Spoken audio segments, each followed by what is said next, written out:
Sir ఇప్పుడు mutual ఫండ్స్‌లో మనం లాంగ్ టర్మ్‌గా ఇన్వెస్ట్ చేస్తాం. అవును. ఇన్వెస్ట్ చేస్తే అక్కడ పోర్ట్‌ఫోలియో రీబాలన్సింగ్ అంటూ ఉంటది. అసలు పోర్ట్‌ఫోలియో రీబాలన్సింగ్ అని అంటే ఏంటి? సో, దాన్ని మనం ఎందుకు చూస్ చేసుకోవాలి? ఎలా చూస్ చేసుకోవాలి? చాలా ఇంపార్టెంట్ క్వెషన్. ఎవరైతే సీరియస్ ఇన్వెస్టర్స్ యెస్. కొన్ని సంవత్సరాల నుంచి ఇన్వెస్ట్ చేస్తున్న మ్యూచువల్ ఫండ్‌లో గానీ, ఒక పోర్ట్‌ఫోలియో తయారు చేసి మ్యూచువల్ ఫండ్ అయినా అవసరం లేదు. జనరల్‌గా పోర్ట్‌ఫోలియో ఆఫ్ మల్టిపుల్ అసెట్స్ కానీ చేసినప్పుడు ఏంటంటే, ప్లానింగ్ ఎంత ఇంపార్టెంటో, ఎగ్జిక్యూషన్ ఎంత ఇంపార్టెంటో, రివ్యూ, రీబాలన్సింగ్ కూడా అంతే ఇంపార్టెంట్. Steps okay. ఏంటంటే ఒక పోర్ట్‌ఫోలియోలో ఫస్ట్ నీ గోల్స్‌ని బట్టి ఒక పోర్ట్‌ఫోలియో అలొకేషన్ చేసుకొని బిల్డ్ చేస్తాం. బిల్డ్ చేసినప్పుడు ఎగ్జాంపుల్ తీసుకుంటే ఎవరైనా 30స్‌లో ఉన్నారు. నాకు ఒక 20 సంవత్సరాల హొరైజన్ ఉంది నాకు ఇన్వెస్ట్‌మెంట్. నేను ప్రతి నెల ఒక 2,00,000 ఎస్ఐపి చేస్తా ఉన్నాను. నా దగ్గర ఇప్పుడు ఒక 20,00,000, 30,00,000 అమౌంట్ ఉంది.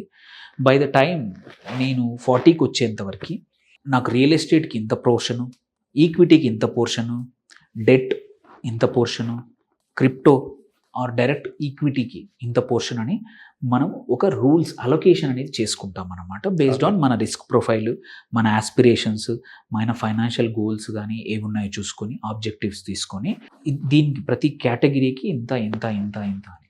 ఈక్విటీలో కూడా let's say somebody growth mind set ఉన్నారు. నాకు రియల్ ఎస్టేట్ ఓన్లీ 10-20% నేను చేస్తూ ఉన్నాను సపరేట్గా.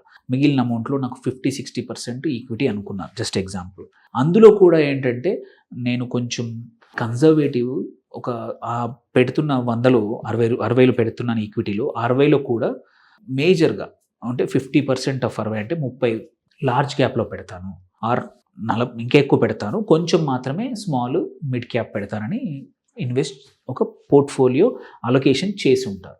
చేసినప్పుడు ఏంటంటే పర్ఫార్మెన్స్ ఒకసారి ఎగ్జిక్యూషన్ చేయడం వన్ సైడ్, పీరియాడిక్ రివ్యూ అనేది వెరీ ఇంపార్టెంట్. ఓకే. 6 మంత్స్కి ఒకసారి, మరి రోజు చూడాల్సిన అవసరం లేదు.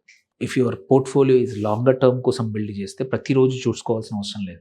దానికన్నా మీ ప్రొఫెషనల్ కెరియర్ మీద, మీ mental health, physical health, financial health జనరల్గా పెంచుకోవడం మీద ఫోకస్ పెట్టి ప్రతిరోజు మైక్రో మేనేజ్మెంట్ పోర్ట్ఫోలియో చేయాల్సిన అవసరం లేదు.